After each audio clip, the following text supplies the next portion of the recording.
এই যে হাবু ভাইরা সকালবেলা উঠিয়া মনে করেন যে শ্বাস পালানোর সময় নাই, বুঝছেন নি? শ্বাস পালানোর সময় নাই। এই যে দেখছেন কয়টা বাজতেছে, উঠছি কয়টা জানেননি?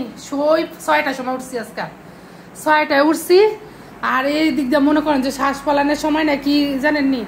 রান্না করছি, এই যে ডাল রান্না করছি, এই মাত্র টমেটো দিয়ে একটু ডাল রান্না করছি। সবাই অসুস্থ, উনি ঠান্ডার জ্বরে, আমার ছেলের অবস্থা খারাপ, ঠান্ডার জ্বর। তারপর আজকে স্কুল যাইতেইব, কালকে যায় নাই, জ্বর ছিল বেশি, এই কারণে কালকে যায় নাই। আর এদিকে দেখেন পুঁটি মাছের দু পেঁয়াজু করছি, পুঁটি মাছ সাথে দিছি কয়েকটা চিংড়ি মাছ। ছোটো মেয়েরা আবার পুঁটি মাছ খাইতে পারে না, এই কারণে সাথে চিংড়ি মাছটি দিচ্ছি। ছোটোটায় চিংড়ি মাছ খাইবো আর বড়ডি খাইবো পুঁটি মাছ। এই যে দেখেন দু পেঁয়াজু করলাম, বেশি কিছু করি নাই। কালকে যে বেগুন তরকারিটা রান্না করছি, এই যে বেগুন তরকারিটা রয়ে গেছে। আর কালকে এতগুলা তরকারি উস্তা বাজি ফালাইছি, এরপরে আগের গরুর মাংস আসলে একটু এটা ফালাইছি, এই কারণে আজকে একদম শর্টে রান্না করছি। যেহেতু ঠান্ডার জ্বর সবাই, এই যে গরম ভাত এইমাত্র রান্না করছি, শাবাব একটু নিল।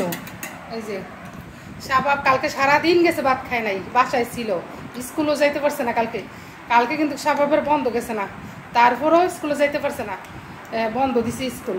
আর কেমনে যাবো, এত জ্বর ঠান্ডা কাশি শাবাবের।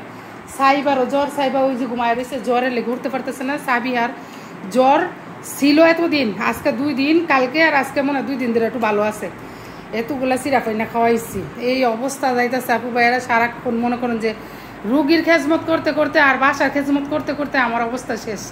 আমি নিজেই মনে অসুস্থ হয়ে যেতেছি। এখন আমার ছেলে আজকে যাবে স্কুলে, আজকে হচ্ছে সোমবার না, আজকে হচ্ছে সোমবার। সকালবেলা মনে করেন যে 6টার সময় থেকে শুরু করছি কাজকর্ম। এত কাজকর্ম দেখাইলে তো ব্লগটা বড় হয়ে যায়, এই কারণে দেখাই না। এইদিকে দেখেন কতগুলা দেশি মাগুর মাছ এনে রাখছে, মাগুর মাছটির বুদা কাটাটি ফালায় রাখছি, আর কিছুই করি নাই। এখন ছাই নাই, ছাই আবার আজকে আনতে হইব, ছাই আনতে আনতে শেষ। এত ছাই লাগে, মনে করেন যে ছোটো মাছ খাওয়া পরে বেশি আমরা ছোটো মাছটাই ভাল লাগে, ছোটো মাছ খাওয়া পরে, এই কারণে মনে করেন যে ছাই শেষ হয়ে গেছে।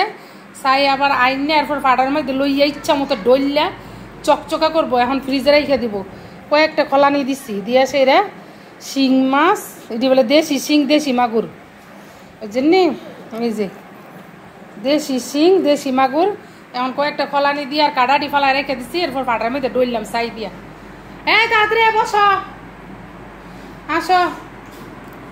এখন এই কারণে জ্বর ঠান্ডা জ্বর দিকে বেশি কিছু তরকারি মরকারি রান্না করেন। এই যে দেখেন বেগুন তরকারি কালকে রান্না করছিলাম, চিংড়ি মাছ দিয়ে রয়ে গেছে, খায় না। আজকে শুধু পুঁটি মাছের হালকা বাইজা পেঁয়াজ দিয়ে 2 পেঁয়াজ করছি, ধনিয়া পাতা ছিটাই দিচ্ছি উপরে ঝাল ঝাল করে, আর একটু ডাল রান্না করছি। এই এখন খাইয়া শাবাব যাবো স্কুলে, শাবাবের আব্বু আইতেছে, শাবাবের আব্বু অফিসে যাওয়ার সময় স্কুলে দিয়া যাইব। আসো, তোমার মা দোয়াইতেছে না খাইতে, নিয়ে আইবা নাকি?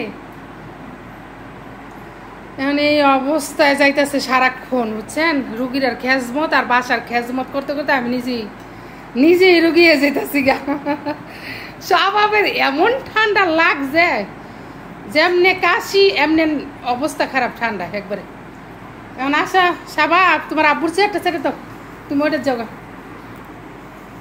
আসো, একটা প্লেট নিয়ে আসো, পর্যন্ত নিয়ে আসো। আমি মাছের ইয়ে ফালামু, আমি আইতেছি মাছ কাটতে পড়ছি, মাছের ইয়া পানি টানি ফালামু। এখন ফালাই সাইডে এরপরে সব কিছু ধুইয়া দাইয়া রেডি করবো।